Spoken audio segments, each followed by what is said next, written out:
Écrac. Écric. Écrac. Écric. Écrac. L'histoire sort de mon sac.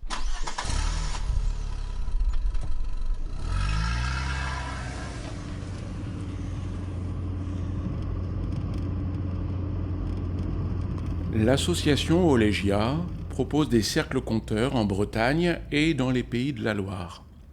Pour ce projet, elle travaille en partenariat avec Golfe du Morbihan, Vannes Agglomération et l'Éducation nationale, à intervalles réguliers, sur une période de plusieurs mois. En résidence ou en itinérance dans les écoles, Blanche Lelièvre intervient en tant qu'artiste conteuse professionnelle. Et Epaminondas avait une grand-mère qu'il allait voir tous les samedis après-midi.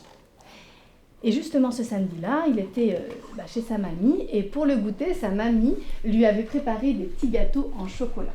Qu'as-tu fait du bon sens que je t'ai donné à la naissance? Mais ce n'est pas la manière de porter un chien, Epaminondas. D'un côté, de l'autre, il l'a pris dans sa main et il s'est mis à marcher tout le long du chemin. Les rendez-vous cercle conteur reposent sur le plaisir du partage. Ils donnent accès à un outil d'éducation et d'humanité. La rencontre s'amorce avec des contes issus du patrimoine oral du monde entier. Par écoute successive et imprégnation, les enfants sont amenés à raconter les histoires à leur tour, avec leur vocabulaire, leur voix, leur singularité. Il ouvre la porte et il trouve les petits escaliers. Il descend en bas, il trouve le mendiant, puis il dit au mendiant j'ai juste une question à vous poser. Est-ce que en dessous de vous il y a un trésor? Il dit bah non. Et pourquoi vous dites ça? Parce que dans mes rêves, j'ai vu qu'en dessous de vous il y avait un trésor. Et le mendiant répondit bah oui, mais moi tout le temps je fais un rêve où dans la campagne il y a une petite maison et sous un hamac il y a un trésor. L'agglomération de Vannes, Vannes Agglomération, a souhaité engager une politique de préservation, de développement, de transmission dans le cadre du patrimoine culturel et matériel, au regard du conte. Dès le début, je croyais beaucoup en le cercle des conteurs, aussi pour libérer la voix, développer le vocabulaire et apprendre des histoires, parce que les histoires, ça nous fait vivre et vibrer aussi. Quand on entre dans le cercle, c'est tout à fait différent, les règles ne sont pas les mêmes et c'est parfois hyper difficile d'apprendre à lâcher prise. Et c'est le cadre qui permet après de donner plein d'assurance aux enfants et de se lancer et d'oser parler. On est tous en cercle et on est tous égaux. Les élèves en France ont du mal à prendre la parole. Ils ont du mal à structurer leur prise de parole. Ils ont du mal à prendre la parole devant le groupe, à savoir se tenir. Et on voulait du coup travailler l'oralité. On voulait travailler l'oralité de la très petite section jusqu'au CM2. Ça leur apprend déjà à être ensemble, dans un groupe où ils vont s'écouter. Le lendemain matin, il a fini de construire sa cabane. Soudain, le loup qui toqua à la porte du premier petit cochon. Petit cochon, si tu ne sors pas et que je te mange pas, je vais souffler ta maison et ta maison s'envolera. Non, hors de question. Alors, le loup prendra une grande inspiration, mais la maison s'envolait pas. Alors, il prend une grande inspiration et la maison s'envole là. Il y a une approche au niveau du passé simple qui est à la fois drôle parce qu'ils ne maîtrisent pas du tout. Déjà que nous, on a du mal à le maîtriser, mais alors eux, ils ne le maîtrisent pas du tout. Mais ils l'emploient quand même. Je pense qu'au niveau culturel, c'est une mer de ressources.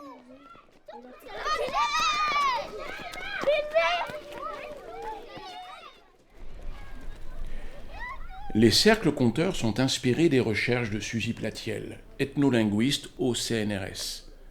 Au sein de sociétés africaines, de traditions exclusivement orales, elle a mis en évidence le rôle essentiel que joue le conte dans l'éducation et dans l'apprentissage du respect des autres.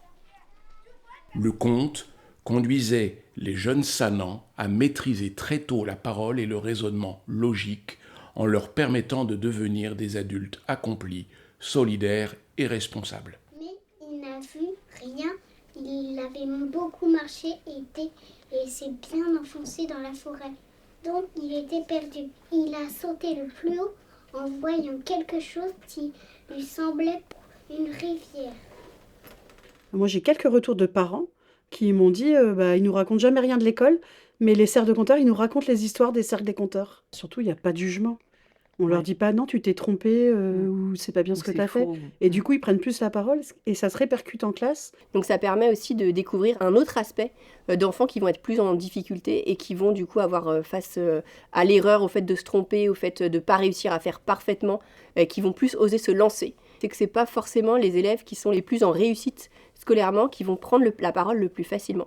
On partage un temps qui est très différent du temps de classe. Sur ces mots, elle partit si vite que le lapin n'eut même pas le temps de la suivre.